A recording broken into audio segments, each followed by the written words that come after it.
Hi, everyone, and welcome to the Dizzy Red Panda Podcast, a podcast about all the crafting projects that make us dizzy with excitement. This week, we have knitting and pre-knitting. I'm Katie. I'm from Duluth, Minnesota, which is right next to Lake Superior, and I'm on Instagram and Ravelry as Nerdy in Plaid. And I'm Cheryl, just outside St. Paul, Minnesota. I'm on Ravelry as Red and Instagram as Red Knitter.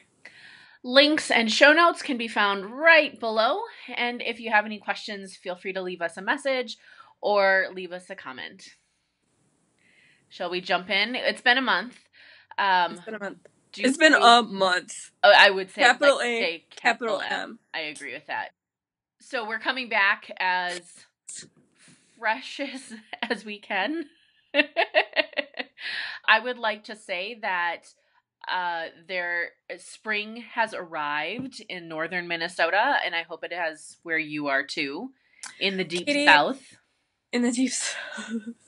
I'm not even in the deep south of Minnesota, quite frankly. Okay, Katie, I saw this statement in the show notes, and I chose to wait until now to formally disagree with you. Okay. Because what you are experiencing right now is false spring. And if you think that it is spring now, you will be sorely disappointed in a few weeks when it snows again, because it's going to happen.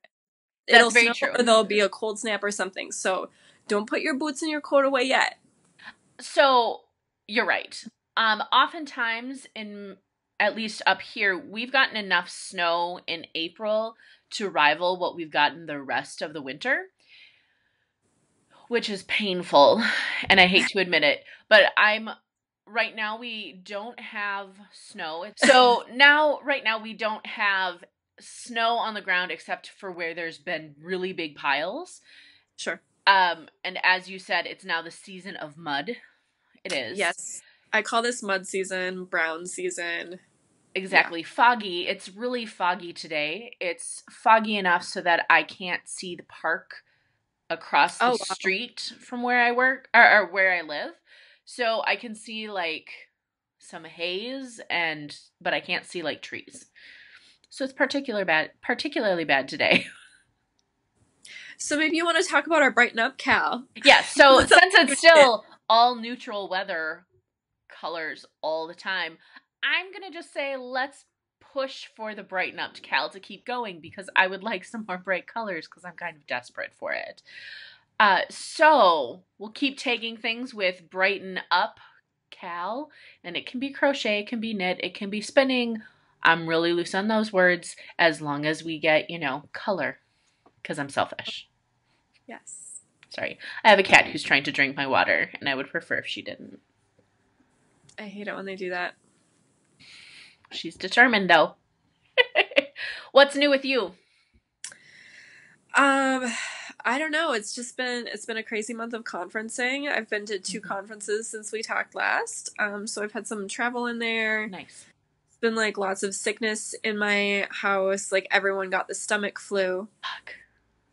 And now you may hear that I have a cold, which my toddler gave to me after having croup.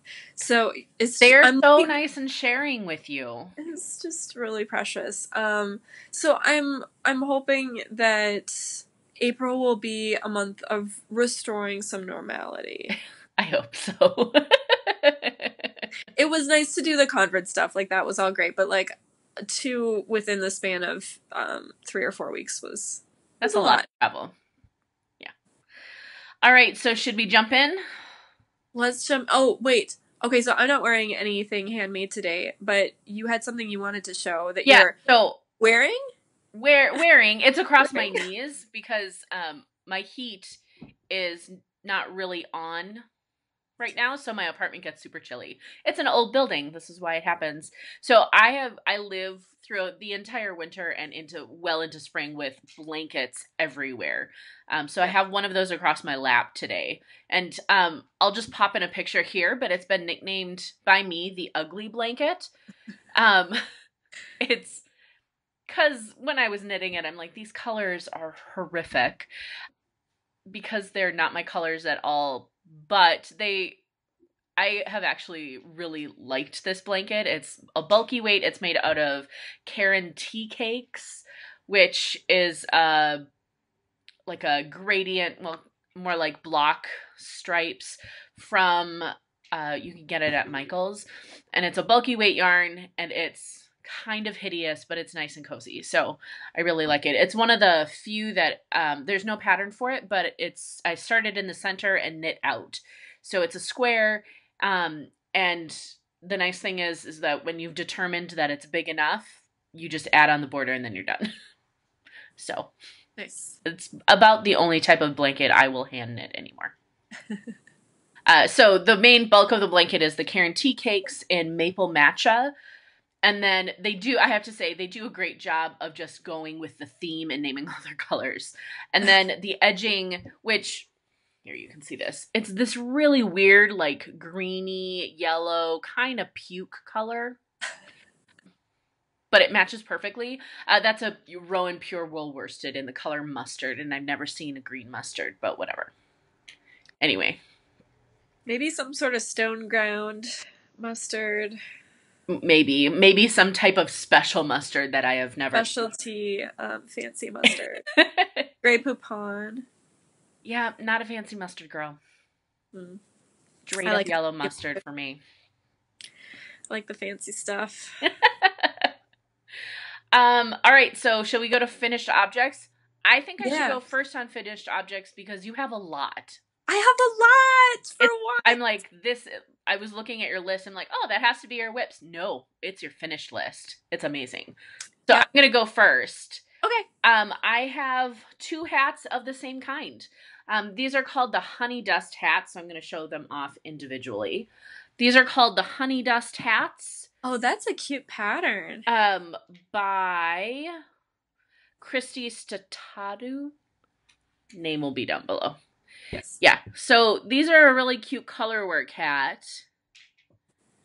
And it's a really nice intuitive pattern to follow. Yeah. So I did one. This one is using Lark, Quince & Company Lark in the bear and the dark teal, which is not the official name, but that's what it is, colorway. I did mess up. So that's one of them. This is the second one I did. The first one I did, whoops, there we are. This one is out of Drops, Nepal. And I just love how this pattern works up. It's a really lovely pattern. The only issue that I have with it is that, well, I had to make up the decreases on this one because I was afraid I was going to run out of this yarn. And I did. I had just enough left for like a pom-pom. And that was because I cut corners. On this one, I tried to follow the decreases a little bit better, but it didn't quite work out for me. The problem I found was, and I think it may have been me, but I feel like a line, like a written line in the pattern would have made this easier. So I put stitch markers between like the pattern repeat, which I think is like every 12 or 15 stitches. I put stitch markers so that I know where I am. So that when I'm going across the chart, because the chart was lovely, so that I know where I am. When you get to the decreases, there is no chart. It's only written instructions. And so it took me a while to realize that the decreases do not correspond with the sections. Oh, okay.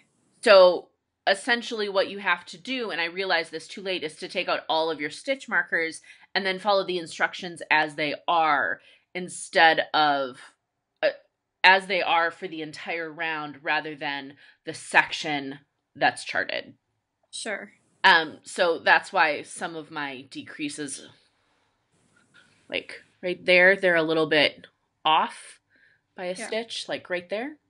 I don't think anybody's going to notice. I know. I'm going to put a big enough pom-pom on, so you definitely can't. Well, so with that, I wasn't terribly pleased, but I think the third time I knit this hat, theoretically, I'll get it right. But yeah, both of these hats are super cute, and they fit really nicely. I would say overall, it's a well-written pattern. All right, let's see your FO parade. Well, float one in the parade is not with me because I've given it. Okay. Okay, so the first thing that I have today are the beeswax with a flat mashup mittens. Yay! My sister-in-law, so those are off the needles, which is great because they were, you all have heard the saga if you've been watching our channel for a while. Like I've been talking about these. I've been mathing. So I finished those. I gave them to my sister-in-law when I saw her earlier this week, and she was thrilled with them. Good. So they were exactly what she wanted. She was super excited because I had lengthened the wrist, the cuff of them, because I know that she's a really active person. She bikes and she cross-country skis to work. Wow. Like on the regular. And she's just like, she's outside a lot. So I wanted to make sure that she had a snow barrier there. So I added some length to them, and she immediately was like, I love how long they are. Nice. And she was happy with the peekaboo flap. And everything. So that was great, and they fit her. And I just need to say about my sister-in-law, let me tell you about this woman, because she is the definition of knitworthy. Exhibit A. She requested these mittens, like sent me a picture of the photo and said, hey, I would love these. Would you be able to make them, but turn them into convertible mittens? Mm-hmm.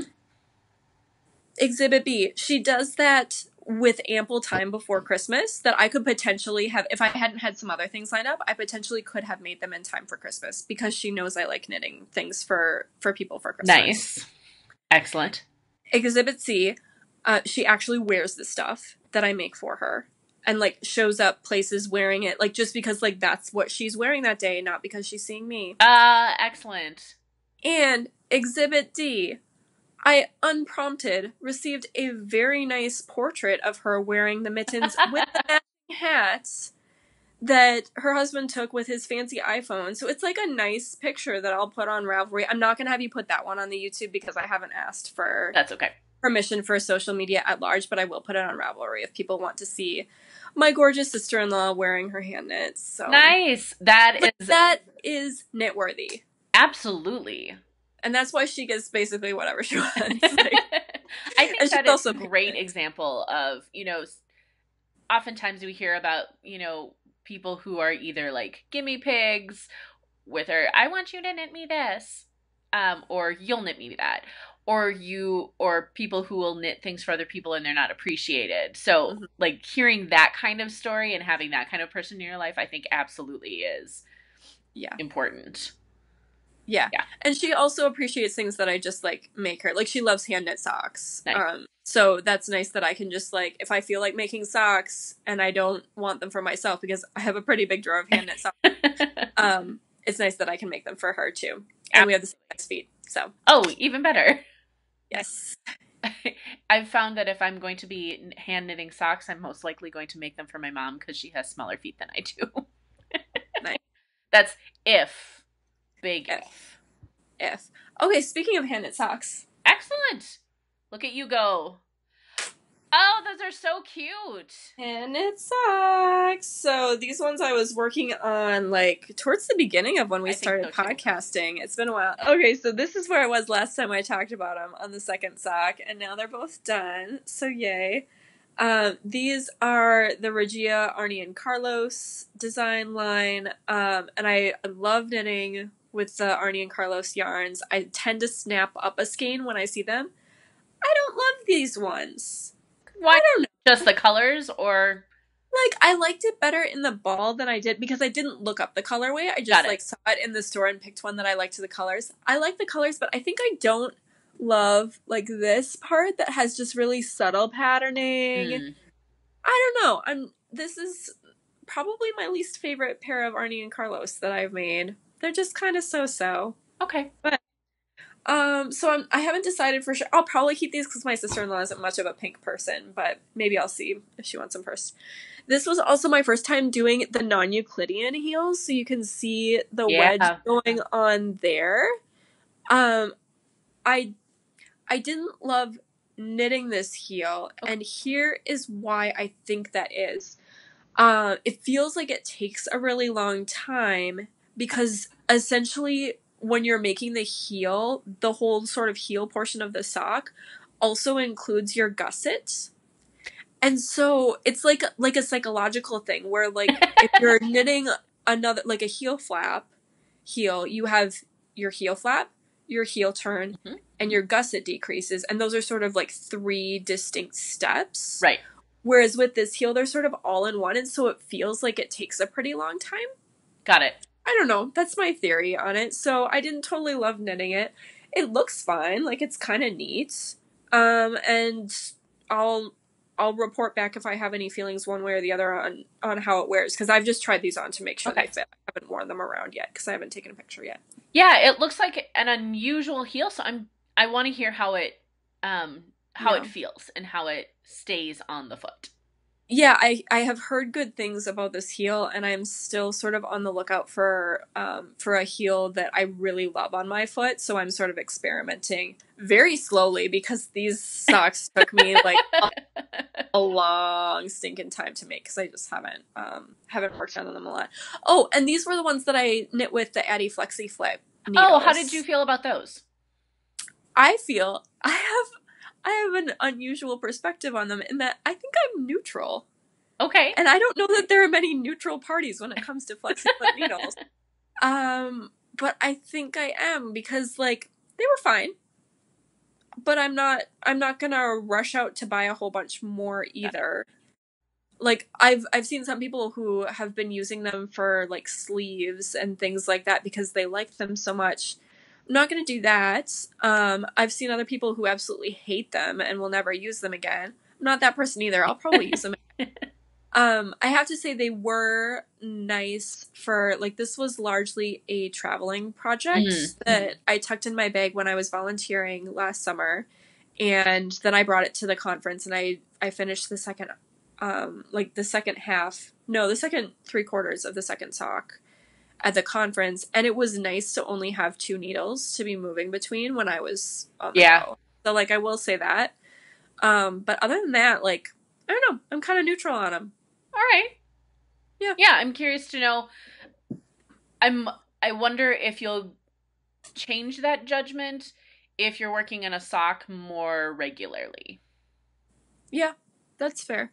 Okay. What else? I know you have more. Like, this is a parade.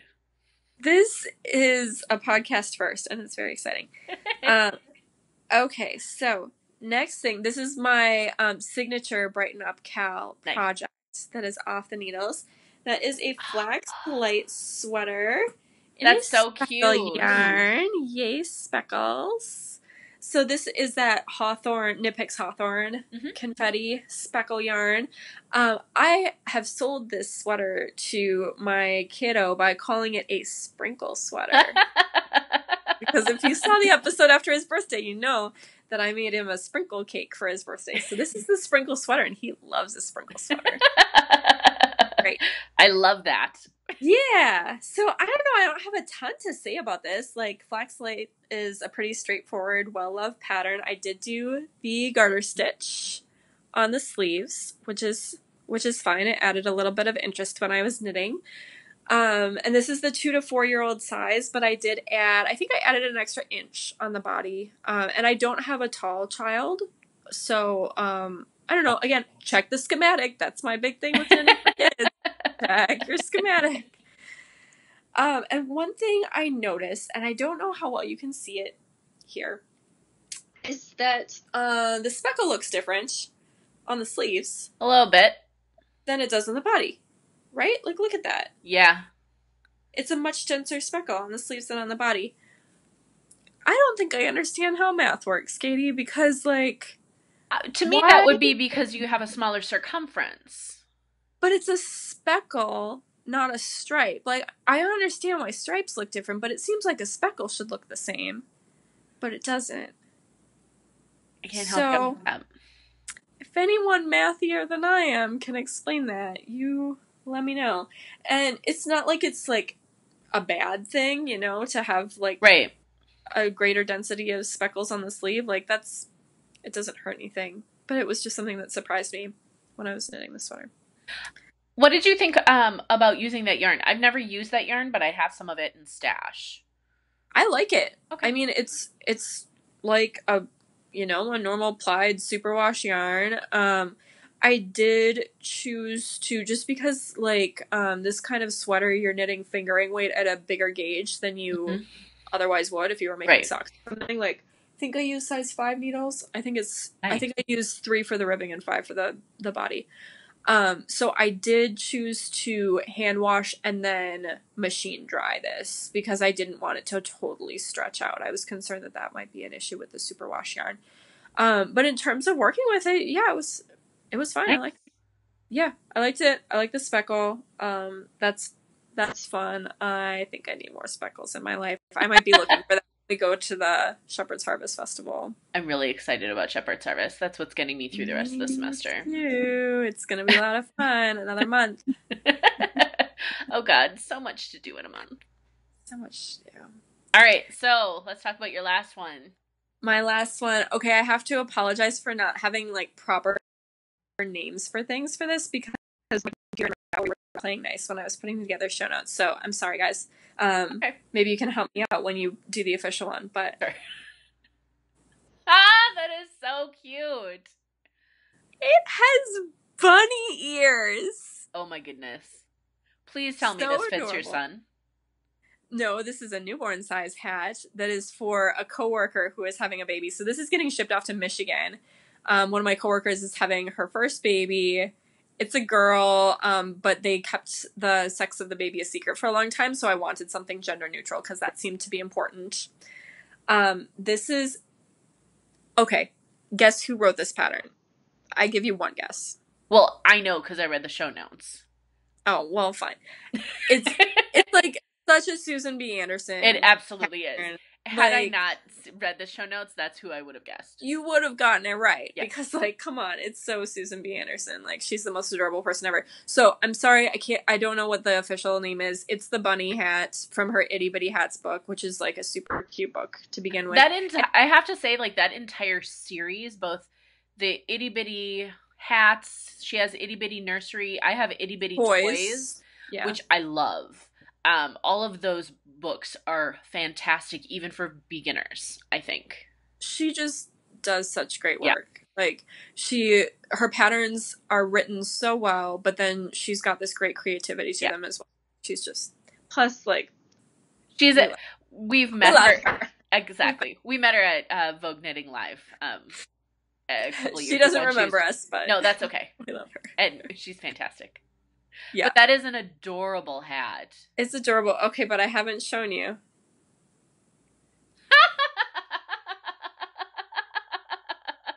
I love it. It has a pom-pom for the tail. That is adorable. I feel like I might need to make one of those. It is not very practical for a newborn, I'm going to be real honest with you, because, like, newborns lay down a lot and car seats and stuff. It's not practical. I don't care. No. Like, they're having a baby in April. Spring baby needs a bunny hat. I feel like maybe to help with that practicality, you could, like, just tie it in a bow rather than tack it down. So if they wanted to take it off, they could. But honestly, I did actually just, like, knot it. Yeah.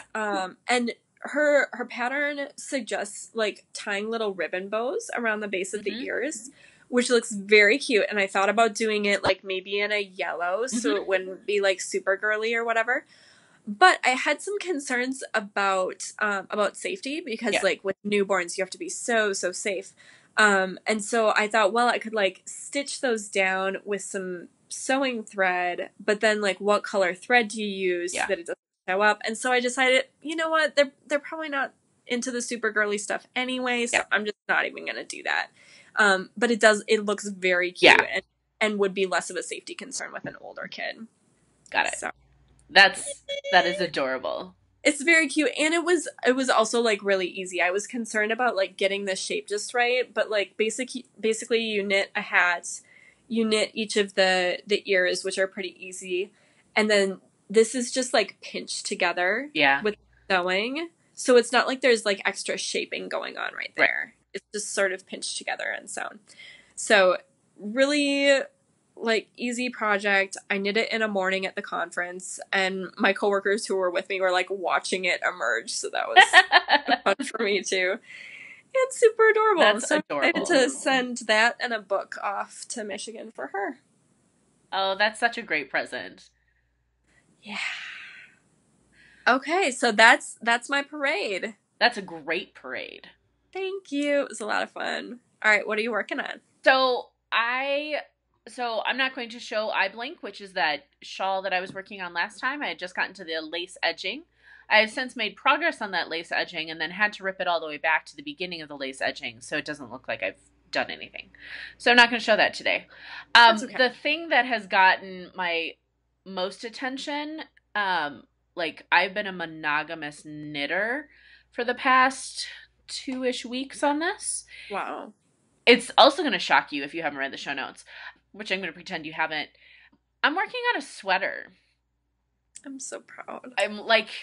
I'm obsessed. So I will just talk briefly about how I got into this sweater. So I've been, some of the people that I follow on Instagram have been posting discussions and pictures about size inclusivity in the knitting community, and making sure that patterns go up to larger sizes.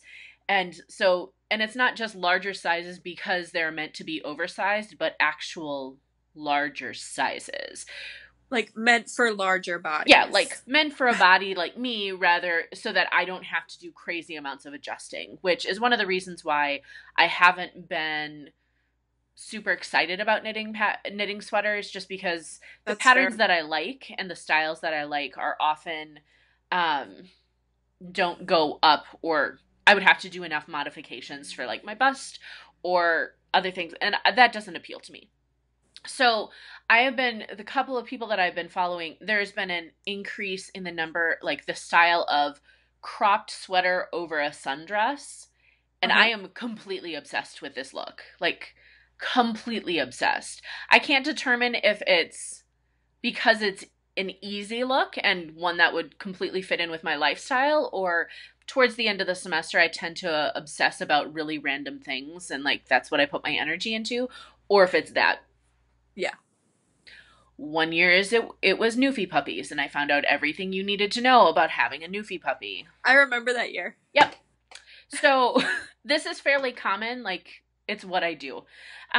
So I have been wanting to knit this sweater called the Deshane by Layla Robb, and you just finished a sweater by her. So I figured we really shouldn't have an episode without naming her as. That's true. And so it was published last year, and a couple of my coworkers at my LYS had knit ones, and they looked adorable. So this is meant to be an oversized sweater, and it's knit out of worsted weight yarn.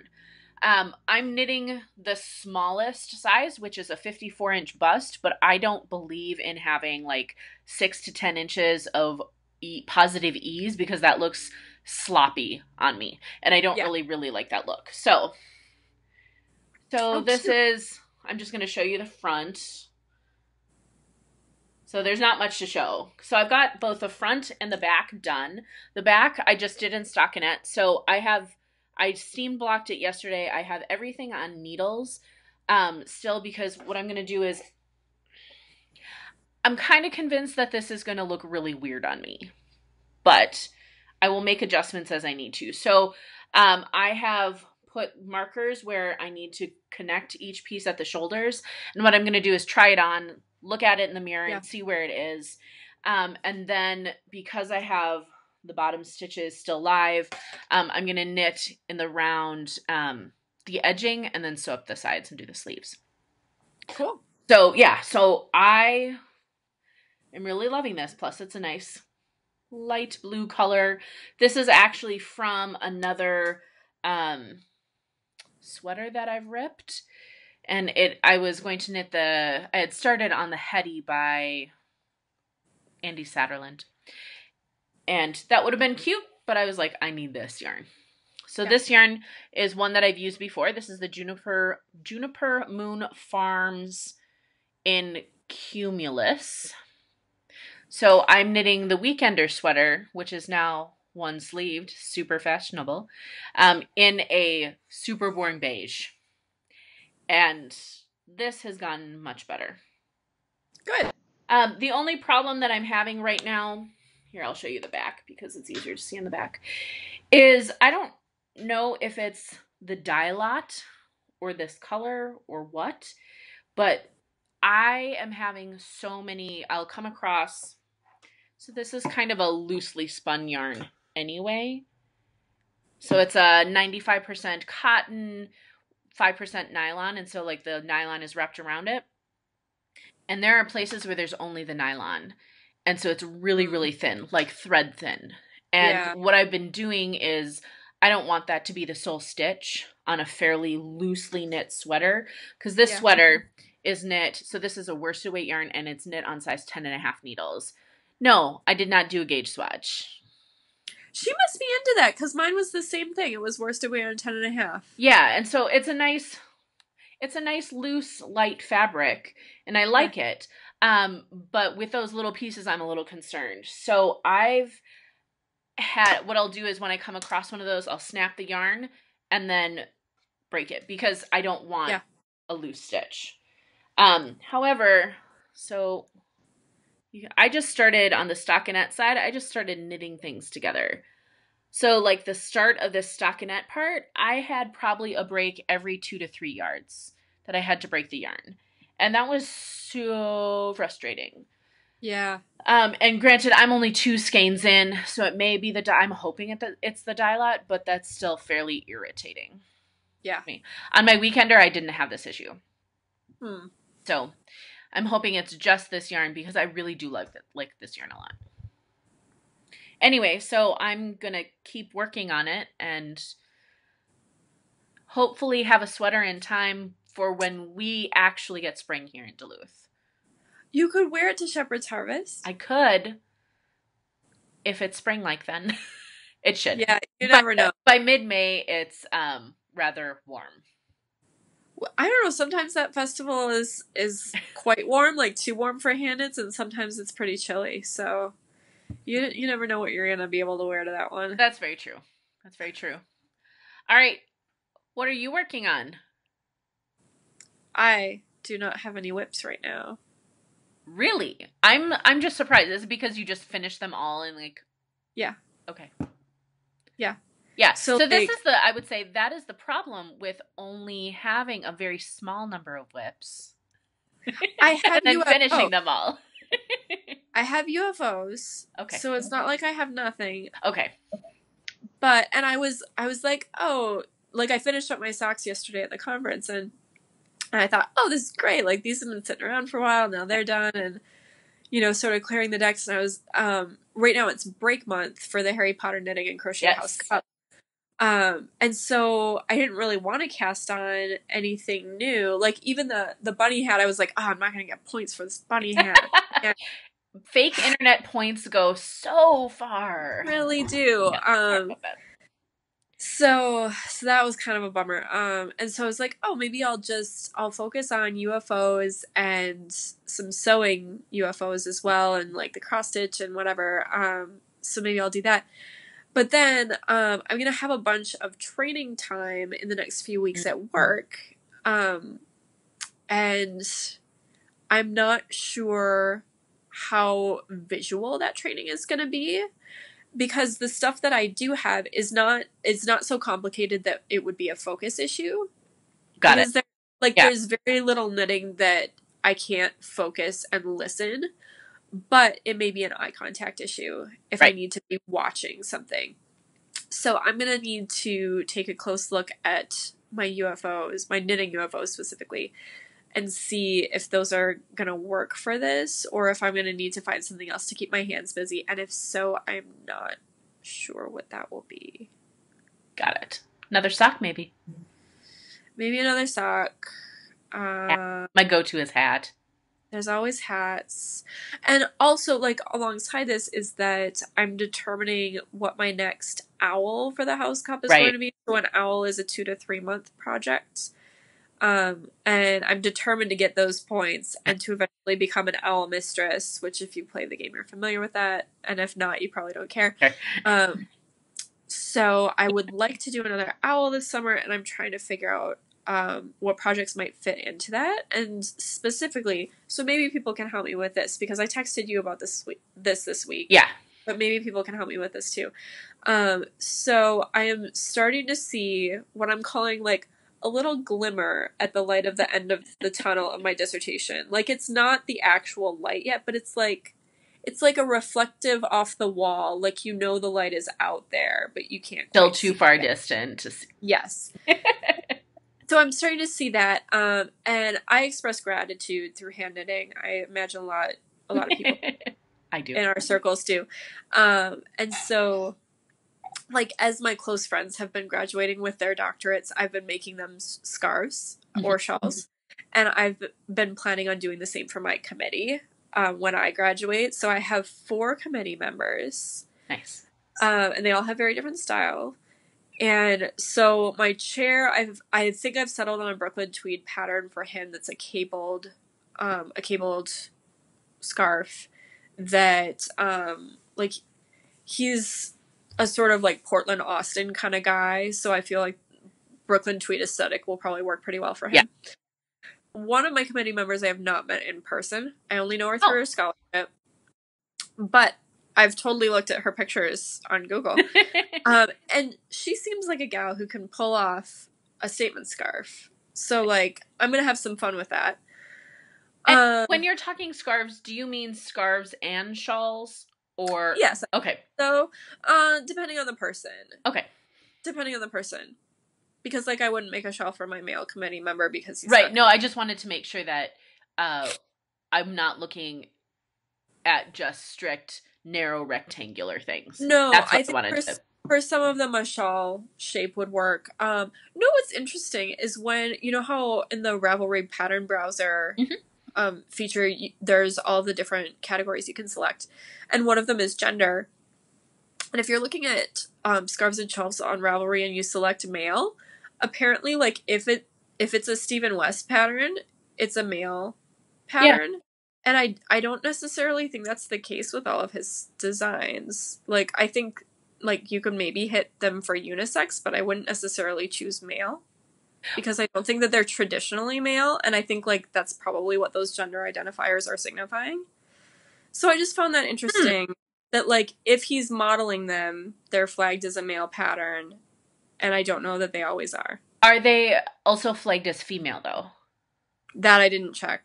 Because he might be saying, yes, they're unisex by just checking the male and female. That's true. And I kind of suspect that's maybe what's happening. That's an issue with some of the classifications on Ravelry is that, like, yeah, they can get messy and not always do exactly what you want them to do. And I think they're maybe in discussions or probably working with them. I know that's one of the things that Casey had mentioned, especially related to the discussion on racism. Like, how do we start dealing with tags? Yeah. In that. And so I think from what I don't know Stephen West, but I think maybe from a searching aspect, he might be just trying to hit male, female, and unisex, because some people will search for only female or only male, or yeah, that's certainly possible. They might go that depth. When I'm searching, I rarely check male or female because that doesn't matter to me. Yeah. Okay. Anyway, so other committee members, and this is where I could use help. Okay. Because those two I think I have sort of figured out, or I will. So one of them has like a pretty like classic modern, she's like a sleek lines monochrome kind of person. Okay. And so I want something fairly simple for her. I was thinking I could maybe do shades of neutrals. So like a multicolor something. So you could look at like something by Vera Valmaki for that. That's an idea. That might be an option if you're looking for, because she has garter with stripes, and so I feel like getting some color play in there, and it would also keep it interesting for you, might be an interesting one. Yeah. Yeah, that could be an option. There are a couple of other designers that I've just come across. I'll have to send you their names, that have been doing some great, just 2-color. They're more of like the boomerang Mm-hmm. style, which is not a style I look at very often, but it has some interesting color play in there too. But I think that could work really well for like a neutral. Yeah. Or even Stephen West's, what is it, Lightning Bolt? I Or don't know if Bolt shawl. It has an interesting construction, but it's done in stripes and kind of garter as well. Okay. And then my last committee member is very like Patagonia style, like that sort of outdoorsy kind of style clothing. So I'm not quite sure where to go with hers. And I actually have knit for her before. Because what did you make? I made a worm hat when she was going through cancer treatments, and I offered to make her a hat. So I knit her that worm hat that has and she chose the pattern. Like I directed her. I think I actually showed her how to use Ravelry or something. And she had picked that out.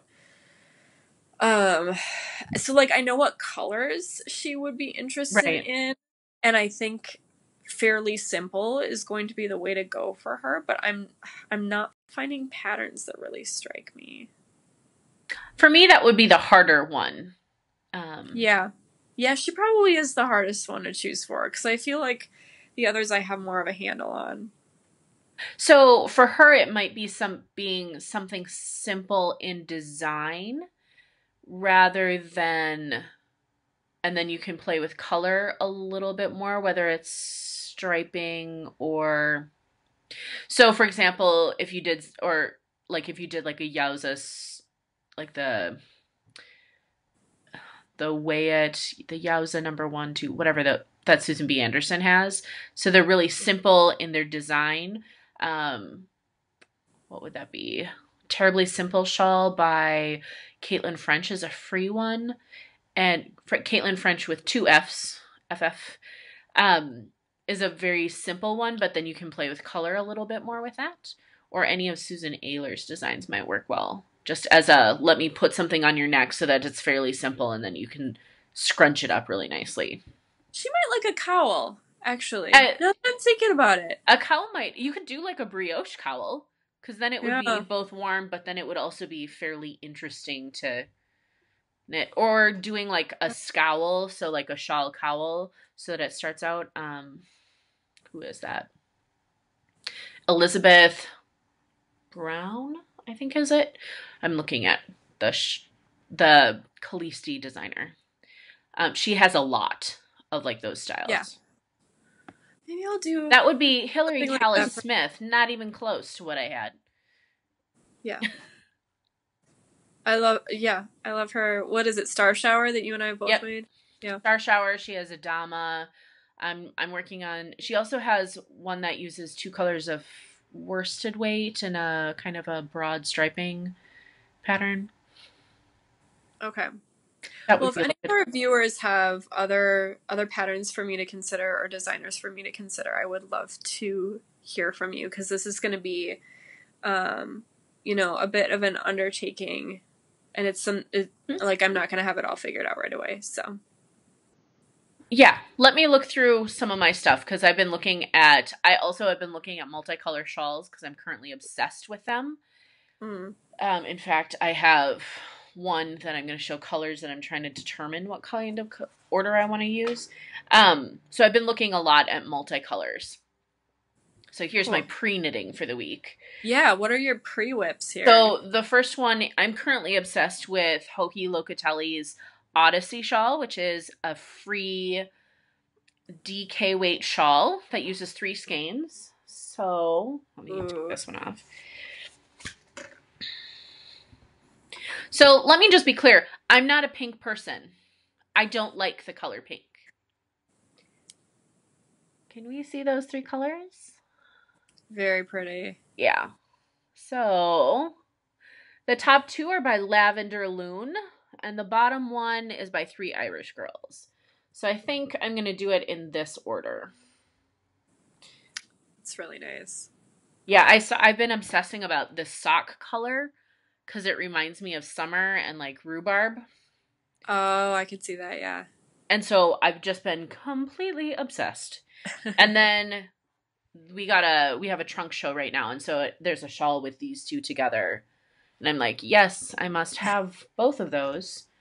And then I'm like, well, I need a third one to round it all out. Right. So I'm obsessed with that one. And then I also am obsessed with Joji Locatelli's 3-color cashmere shawl, which I'll grab. Oh, yarn balls are rolling everywhere on this desk today. So it's these 3. So it's a gold color. It is like a teal color. And then this gray color has both of those colors in it. Nice. And so I feel like these are outside of my comfort. Well, this is not outside my comfort zone. Neither is this one. But like these 3 together are super obsessed. It's ridiculous. Yeah. And then I was going through and sorting my yarn yesterday, just putting stuff away. And I think I have enough. I was looking at what kind of sweaters I want to knit and how I want to make those for the cropped sweaters. And I'm like, well, I have enough in stash to make the Soldotna crop by Caitlin Hunter, which is currently like, it's been on the Hot Right Now page for a couple of weeks. It's a cropped sweater that is color work made out of DK weight. And I have enough in stash to make it out of the Rowan Pure Wool DK. I'm like, why do I want a color work cropped sweater? I don't know, but I'm not allowed to cast it on. Right. I'm not allowed to cast it on until I see how my Deshane fits. And like, if I need to lengthen the body, we can do that too. Yeah. And then Sylvia McFadden has one, I think it's called Talum, and it's a really, really loosely knit. And so I'm looking at that pattern to see if I can knit it on a machine to do it in pieces. Because it's very, very open. Yeah. So I'm currently also going down that path. I feel like maybe I need to propose some of these things as owls so that I work through that yarn in. Yeah. We'll see. I just need to get through the end of the semester first. Almost there. Oh my God. 4 weeks, but oh my God, it's 4 weeks. You know, as it goes. Yeah. So much to do. So much to do. All right. Yes, I will work on pattern ideas for you. I'm also interested to see what other people come up with, because I think I have like my style that I tend to go with, and so it's really interesting to hear what other people are drawn to as well. Yeah. Yeah, I would love to hear from anyone who has ideas for me. Got it. And then you'll be completing those by the end of the summer, the plan is? Probably not by the end of the summer, because I think I will. Oh, no, sorry, not all 4. 2. I was thinking about 2 of them. Yeah, I'm not sure how they're all going to fit in with the house cut pointsiness. Yeah. So it's going to depend on the patterns I select, because owls have criteria. So like, I need to look at yardage for that cabled one, because that could potentially be a cable owl. I can't remember. Botany is maybe the subject. Yeah. I don't remember. Herbology, probably. Herbology, sure. So like I could potentially do that plus a smaller cable project, and have that be an owl, depending on the yardage. So I need to have a look at that, and I might just start with that one because I'm pretty confident in that pattern choice. Yeah. We'll see. I would think maybe I would do my 2 shawls as an owl for transfiguration, because you have to get like 1,600 or 1,200 yards out of your stash. I think it's 1,200. It's a high yardage. To me, it's always like sweater quantity for me, so, or large blanket quantity. Yes, I failed that owl with an Afghan. No. It was also a crazy complicated Afghan to begin with. Yeah, and it was significantly higher yardage than the requirement. I was just like, well, I want to make this Afghan for my friends. May as well get this subject away. I didn't finish it within the time period, so. But you finished it, and that's I did finish it, and I visited those friends when I was at the conference in Pittsburgh, and it is on their bed, so. Very nice. That felt nice. Also knitworthy people. Absolutely. It's nice to have those people in your life because there's only so much knitwear that you can keep. Exactly. Yeah. I'm starting to hit my limit in some places. I totally understand that. Yeah. All right. Well, if you have ideas for Cheryl about shawl, scarf, we'll use that. Things to put around the neck. Neck warming items. Go ahead and share those, especially if, because we have different styles, and I'm sure other people do as well, to see what they've come across. Yeah. All right. Enjoy your day. Hopefully you'll get some sun today.